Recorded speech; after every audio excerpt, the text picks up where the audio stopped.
लोकांची कामं झाली पाहिजे. ज्या लोकांनी आपल्याला निवडून दिले त्या लोकांची कामं करत असताना जिथं जायला लागेल तिथं जावं लागणार, कारण शेवटी ते आपली जबाबदारी आहे. पण माझा विचार वेगळा आहे, तर हो माझा विचार वेगळाच आहे, मी त्या विचाराशी ठाम राहणार. पण कामं करत असताना तसं करून चालत नाही. म्हणून आम्ही प्रयत्न केला. आमदारांचा आमचा वैचारिक वाद असते, राजकीय वाद असते, पुढे निवडणुकीत एकामेका प्रचार करू. पण ज्या वेळेला कामाचा प्रश्न येतो तर माझा प्रयत्न आहे की दोन्ही आमदारांना सोबत घेऊन. कुणी टीका करायचा प्रयत्न करते की तुम्ही रोज पालकमंत्र्यांच्या कार्यक्रमात दिसता. आता अर्थात पालकमंत्र्यांच्या हातातच जिल्ह्याच्या तिजोरीच्या किल्ले आहेत.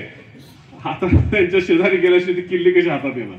त्यामुळे काम करत असताना एकदा सत्तेत आपण जरी गेलो नाही तर निवडून आलो, सगळ्या लोकप्रतिनिधी एकत्र काम करावं लागते. पण आपला विचार हा ठाम ठेवूनच काम करावं लागते. आणि आम्ही आपल्या विचाराशी ठाम आहे, त्यात कुठेही तडजोड आपण करणार नाही. पण लोकांसाठी काम महत्वाचं असते. म्हणून तुमची काय कामं असतील तुम्ही काही काळजी करू नका. मी अपक्ष निवडून आलो असलो तरी सगळ्यात जास्त लोकसभेत बोलणारा खासदार असल्यामुळे थोडेफार अधिकारी लोक, मंत्री लोक मला घाबरतात. त्या निमित्तानं मला 4 पैसे मिळतात, ते आपण काढून घेऊया. हे सगळ्या तुमच्या प्रेमामुळे घडले. तुम्ही मला जी ताकद दिली तुमच्या मताची, त्या ताकदीवर माझी ताकद निर्माण झाली. ती ताकद तुमच्यासाठी उपयोग करायचा निर्णय घेतला. मला काय झाले, मला एक कार्यक्रम 2-3 आहेत आणि एक मंत्री महोदयांचे